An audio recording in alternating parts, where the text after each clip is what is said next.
Pag naturalan mukhang bet si Doc Francis Lao based sa mga gawa niya.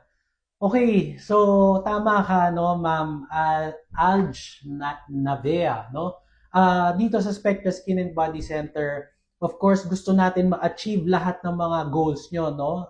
Body, face, pagpapapayat, pag-slimming. So lahat 'yan gusto natin maging natural looking, no? Kasi syempre, ano ba dapat yung pag nagpagawa ka, no?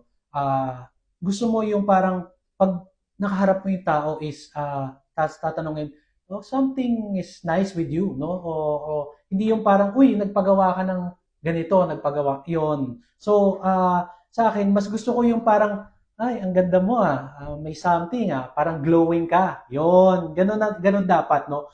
Versus yung parang, ay, halatang halata, no? Halatang halata, nagpagawa ka ng ganito, nagpagawa ka ng ganyan. So, believer ako ng natural results, no? So, consult na kayo dito sa Spectra Skin and Body Center, and we'll give you, of course, the best transformation, the best natural results, no, that you can ever imagine, no? So, I'm Dr. Francis Lao of Spectra Skin and Body Center, and tara, ano pang inaantay mo?